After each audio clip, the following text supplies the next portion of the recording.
If you are going to walk with Jesus Christ, you are going to be opposed. That's the Christian life. Bonjour et bienvenue sur ma chaîne Sandra by Faith. Je m'appelle Sandra et je suis de retour aujourd'hui avec un Faith Talk. Et le titre de la vidéo c'est l'entrée est gratuite, mais il faut respecter les règles. On va commencer tout de suite en lisant Jean 3,16.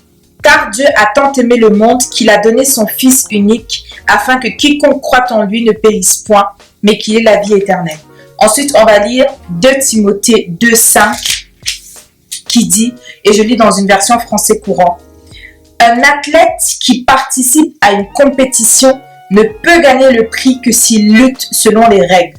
Un athlète qui participe à une compétition ne peut gagner le prix que s'il lutte selon les règles. Alors, l'entrée est gratuite, mais il faut respecter les règles. Dans une des précédentes vidéos, j'ai parlé de la grâce. Du fait qu'on nous enseigne que la grâce nous rend libres de faire tout ce qu'on veut et sans avoir à en subir les conséquences ou alors sans que Dieu ne nous retire le salut. Or, c'est faux. Alors, autant l'entrée est gratuite dans le sens où venir à Christ, donner sa vie à Jésus-Christ, naître de nouveau, c'est gratuit. Et encore, maintenant que je suis en train d'y penser, gratuit dans le sens où nous, ça ne nous a rien coûté. Ça ne nous demande pas de faire des efforts. Ça ne nous demande pas d'être parfait. Ça ne nous demande pas de faire des choses pour pouvoir l'accueillir. D'accord? On n'a rien fait. On n'a rien mérité pour naître de nouveau. On n'a rien fait. On n'a rien mérité pour que Jésus donne sa vie pour nous. Il a décidé librement de donner sa vie pour nous. C'est dans ce sens-là que c'est gratuit. Donc, reconnaître Jésus-Christ comme son Seigneur et son Sauveur, naître de nouveau, être baptisé du Saint-Esprit, c'est totalement gratuit. Donc, entrer dans la famille de Dieu, c'est gratuit. Maintenant, il y a des règles à respecter, comme pour toutes choses partout dans le monde. Quand on va dans des entreprises pour travailler pour des patrons, on a des règles à respecter. Quand on entre dans le train, on a des règles à respecter. Même si on a payé notre ticket, on a des règles de bienséance à respecter si on veut rester dans le train. Je ne sais pas si ça vous est déjà arrivé ou d'être dans le train et d'entendre d'entendre qu'il y a des problèmes dans le train et d'entendre le chef de bord, le commandant de bord vous dire on va faire un arrêt à telle station pour pouvoir débarquer un client inconvenant. Est-ce que ça vous est déjà arrivé? Pourtant, tu as payé ton ticket. Donc, logiquement, tu as payé ton ticket, on est obligé de te servir parce que tu as payé pour ce service. Eh bien, non. Même si tu as payé pour le service dans le train, même si tu as payé pour le ticket, tu as des règles que tu dois respecter pour pouvoir rester dans le train et arriver à destination. C'est la même chose, en fait, avec le Seigneur, à cette différence près que nous, pour rentrer dans le train, pour rentrer dans la famille des enfants de Dieu, on n'a rien payé. C'est Jésus-Christ qui a tout payé pour nous. Donc, il nous a donné un ticket gratuit afin qu'on puisse rentrer à bord du train qui est sa famille, qui est la vie qu'il a prévue pour nous. Mais, on demeure enfant de Dieu en respectant des règles, en respectant les consignes que Dieu nous donne. Et ces consignes ne sont trouvées nulle part ailleurs que dans la Bible. Alors, aujourd'hui, c'est sûr que je ne peux pas toutes les citer, mais on va en citer 3. Déjà, il faut savoir que le but, en fait, de devenir enfant de Dieu, c'est pas pour avoir une meilleure vie sur la terre. C'est pas pour profiter des bienfaits de la terre. Parce que la Bible, Jésus nous a dit au travers de sa parole que le ciel et la terre passeront. Que cette terre sera détruite avec tout ce qu'elle contient. Qu'il y aura des nouveaux cieux et qu'il y aura une nouvelle terre. Donc, il n'est pas venu mourir pour nous afin qu'on ait notre meilleure vie sur terre. On ne vivra pas notre meilleure vie sur terre. Peu importe ce qu'on peut avoir, ce qu'on peut faire, notre meilleure vie, ce ne sera pas sur terre. Ça sera avec lui dans la nouvelle Jérusalem céleste. Donc, Jésus n'est pas mort pour nous afin qu'on ait notre meilleure vie. Jean 3,16 nous a dit, il nous a dit afin qu'on ne périsse point. Afin que quoi? Afin que quand nos corps vont mourir sur la terre, qu'on ne se retrouve pas éloigné de lui. Parce que Jésus a parlé du paradis et de l'enfer. Il a beaucoup exhorté sur l'enfer en disant que ceux qui seront éloignés de Dieu sur la terre, ceux qui vivront leur vie en fonction de leurs propres désirs, en fonction de la culture environnante, en fonction des valeurs de ce monde, en fonction des principes de ce monde, en fonction des habitudes de ce monde, vivent une vie qui est éloignée de Dieu. Et si sur cette terre, on choisit de vivre une vie qui est éloignée de Dieu, quand on sortira de la terre, on vivra éloigné de Dieu. Et éloigné de Dieu, c'est en enfer. Donc Jésus n'est pas mort pour qu'on vive notre meilleure vie sur terre. Jésus n'est pas mort pour qu'on profite de notre vie sur terre. Il est mort pour qu'on ne périsse point. Pour qu'après la vie sur cette terre, on puisse vivre la véritable vie, la vraie vie en fait, qu'il a prévue pour chacun d'entre nous. Okay? Donc déjà, il faut savoir que pour prétendre à la vie éternelle avec Jésus-Christ, il faut reconnaître Jésus-Christ comme son Seigneur et son Sauveur. Jésus a dit, je suis le chemin, la vérité et la vie. Personne ne va au Père sans passer par moi. Nul ne vient à moi, si le Père qui ne m'a envoyé ne l'attire à moi. Donc ça veut dire qu'en fait, il n'y a pas d'autre chemin, il n'y a pas d'autre religion, il n'y a pas d'autre technique, il n'y a pas d'autre voie. Parce que pendant que je suis en train de parler, je me souviens que je pense à toutes ces personnes qui disent que comment est-ce qu'il pourrait avoir juste une seule voie pour aller vers Dieu? Il y a plusieurs voies pour aller vers Dieu. Toutes les religions, nous avons le même Dieu. On prie le même Dieu, c'est juste qu'on le prie différemment. Je suis désolée de vous dire que vous êtes complètement dans l'erreur. On ne prie pas le même Dieu. Moi, je n'ai pas le même Dieu que les bouddhistes. Je n'ai pas le même Dieu que les musulmans. J'ai peut-être le même Dieu que les juifs, à la chose près que moi, je reconnais que Jésus-Christ de Nazareth est le Messie et qu'il est déjà venu sur terre. Je n'ai pas le même Dieu que toutes les autres religions et Dieu seul sait combien de religions il y a dans ce monde. Non, parce que mon Dieu n'est pas un Dieu qui va dire une chose et qui va contredire de l'autre côté. Il y a tellement, quand tu viens mettre côte à côte les doctrines, on se rend très rapidement compte en fait que nos dieux ne disent pas la même chose. Nos dieux ne disent absolument pas la même chose. Mais maintenant, moi, je sais, j'ai la ferme conviction que je prie le seul et unique Dieu, le seul et unique véritable Dieu. Parce que la preuve, c'est que dans toutes les autres religions, on parle de mon Dieu, qui est Jésus-Christ. D'une manière ou d'une autre, on parle de mon Dieu. C'est bien dire qu'il avait raison quand il a dit « Je suis le chemin, la vérité et la vie ». Donc, je ne sais plus pourquoi j'ai fait cette parenthèse. Oui, j'ai fait cette parenthèse pour dire que beaucoup de gens disent que plusieurs voies mènent à Dieu, il n'y a pas qu'une seule voie. Non, la seule voie qui mène à Dieu, c'est Jésus-Christ de Nazareth. C'est le reconnaître comme étant le Messie, le Sauveur du monde. C'est le reconnaître comme étant personnellement son Seigneur et son Sauveur personnel, pas de la collectivité. Lui, il est mort pour la collectivité, mais il veut qu'on le reconnaisse chacun d'entre nous personnellement et qu'on construise une vie, une relation intime et personnelle de un à un avec lui. C'est la seule entrée, c'est le seul ticket gratuit qui nous donne place à bord du train qui mène à la vie éternelle. Le seul et unique. Ensuite, j'ai parlé tout à l'heure de respecter les règles. Ce qui nous permet justement de nous assurer d'arriver à destination, alléluia, de nous assurer d'arriver à destination sans être débarqué du milieu du train dans la station la plus proche, c'est de vivre et de demeurer en Christ selon ses règles et selon ses valeurs. Moi, je suis toujours étonnée, comme je disais, que quand on va travailler dans des entreprises, on est bien d'accord de faire ce pour quoi on nous a payé, de respecter les règles de convenance, de ne pas mettre les gens mal à l'aise. Il y a des gens, vous êtes des chrétiens, vous travaillez dans des entreprises, vous ne savez même pas que vous êtes chrétien parce que vous voulez surtout pas déranger et surtout, vous avez très bien compris le principe de laïcité, même pour ceux qui vivent dans des pays qui ne sont pas laïques, hein, soit dit en passant, mais vous avez très bien compris le principe de laïcité. Vous ne parlez jamais de votre foi parce que on est au travail, on doit faire une différence entre la foi et le travail. On doit faire une différence entre Dieu et le travail. Dieu, c'est ma vie personnelle, c'est ma foi. Et le travail, c'est autre chose. Vous avez très très bien compris. Donc, je trouve ça toujours très marrant de comprendre que dans les entreprises, on doit respecter les règles des patrons qui nous embauchent et qui nous payent notre salaire à la fin du mois. Dans nos maisons, pour ceux qui sont locataires, on doit respecter les règles de copropriété que nos propriétaires nous imposent pour pouvoir rester dans leur maison et avoir un toit sur nos têtes. Mais on se déclare chrétien, on ne veut pas respecter les règles que Jésus nous donne. On ne veut pas comprendre que quand Dieu nous demande de faire quelque chose, on n'a pas à négocier. On n'a pas à chercher à dire « Mais Seigneur, je ne comprends pas. Mais Seigneur, je ne veux pas. Mais Seigneur, ça ne me va pas. Mais Seigneur, ça ne me convainc pas. » Non! On n'a pas à faire ça. De la même manière qu'on témoigne du respect à nos patrons, de la même manière qu'on témoigne du respect à notre gouvernement en payant nos impôts. Ceux qui vivent dans des pays occidentalisés où le paiement des impôts est requis savent que s'ils s'amusent à ne pas payer des impôts, le gouvernement ne va pas du tout se gêner pour passer directement dans ton compte en banque et prendre ce que tu lui dois, bien évidemment. Donc on ne s'amuse pas avec notre gouvernement. On respecte les règles de notre gouvernement. On respecte les règles de notre propriétaire. On respecte les règles de notre employeur.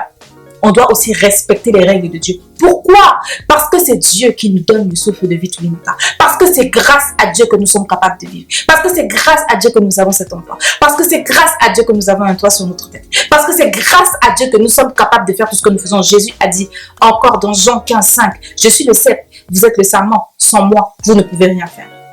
Donc la vie chrétienne, Sous la nouvelle alliance, la grâce que nous vivons n'est absolument pas laxiste du tout.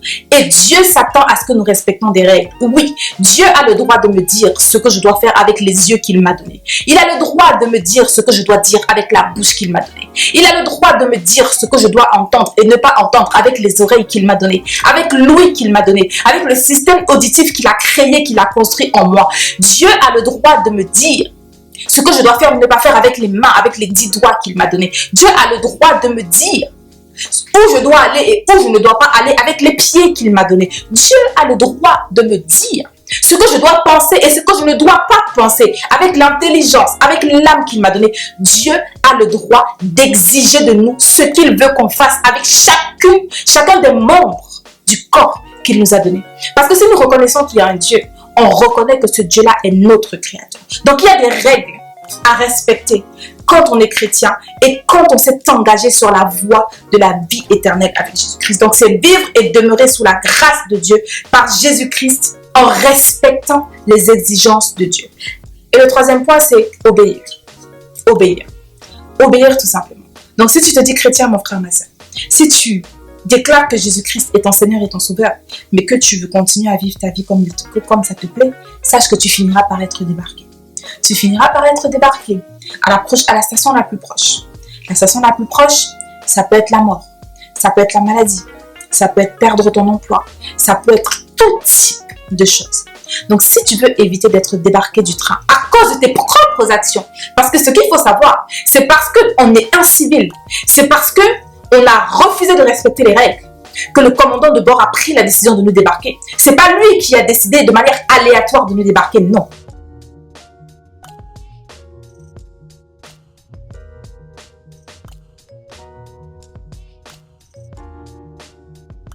Ce sont nos actions qui ont fait en sorte, qui ont causé notre débarquement. Donc si tu n'as pas envie d'être débarqué, mon frère, ma soeur, comme moi, je n'ai pas envie d'être débarqué du train qui mène à la vie éternelle avec le Seigneur, parce que cette terre finira par passer.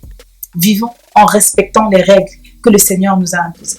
Vivons en respectant les règles et acceptons que Dieu a tout le droit de nous dire ce qu'on a à faire et ce qu'on ne doit pas faire. Acceptons que Dieu a ce droit-là. Dieu, il a le droit, je veux bien le répéter, Dieu a le droit de nous interdire ou de ne pas nous interdire. Parce que je vois beaucoup de personnes qui vont dire, mais oui, pourquoi Dieu va nous interdire?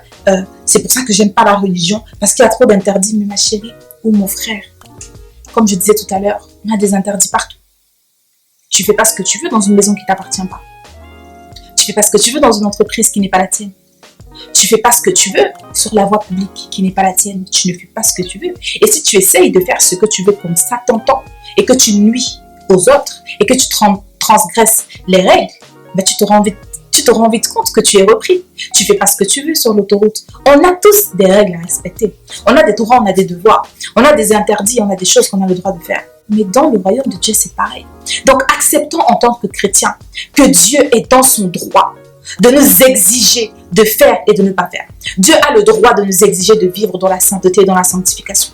Dieu a le droit de nous exiger de vivre une vie consacrée qui est à lui et qui lui rend gloire. Dieu a le droit d'exiger des choses de nous. Maintenant, ce qui est bien avec notre Dieu, c'est qu'il ne nous a pas créés comme des robots. Il ne nous a pas créés comme des personnes qui vont juste obéir au doigt et à l'œil comme ça, vas-y, comme ça, comme ça. Non.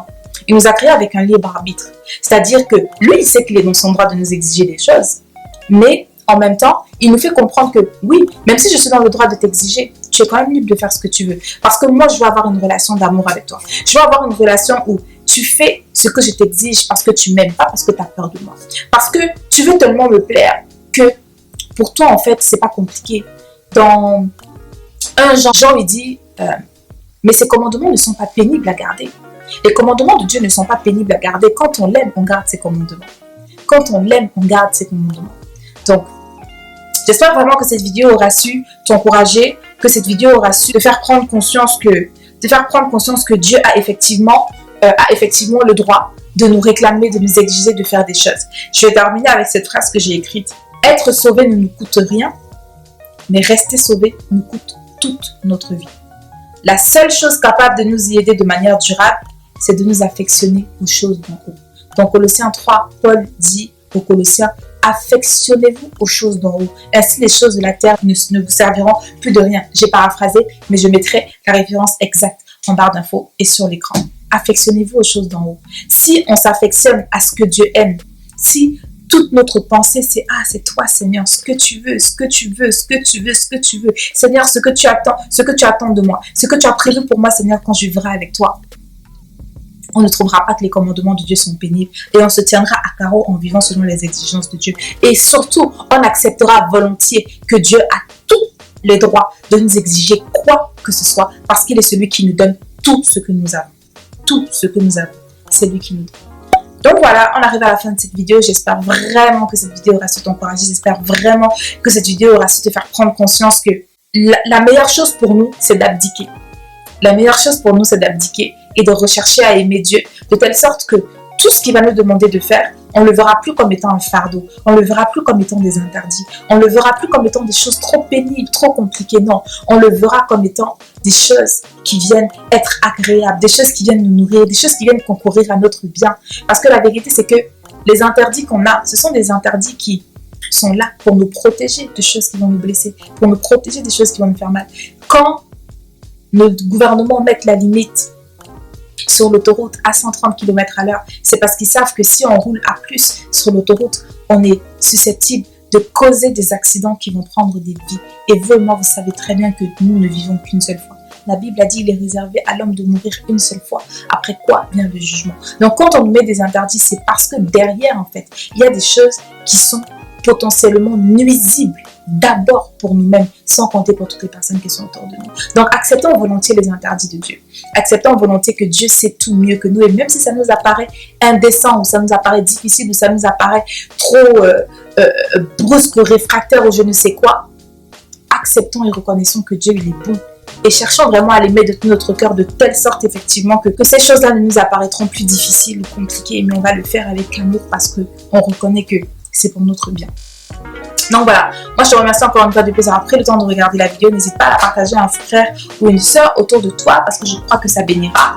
Vraiment, n'hésite vraiment pas à partager parce que je crois que ça fera du bien à quelqu'un. Partage au travers de WhatsApp, mets sur ta story, fais une capture d'écran, mets sur ta story, Instagram, mets sur ta story, Facebook, mets sur ta story, I don't know, Twitter, what else, TikTok, j'en sais rien. Partage pour faire du bien à un frère et une soeur. Moi, je te remercie encore d'avoir pris le temps de regarder la vidéo. D'ici à la prochaine fois, porte-toi bien, que mon Dieu te bénisse. Et don't forget, never stop walking by faith and not by sight. Stay blessed and faith till you make it.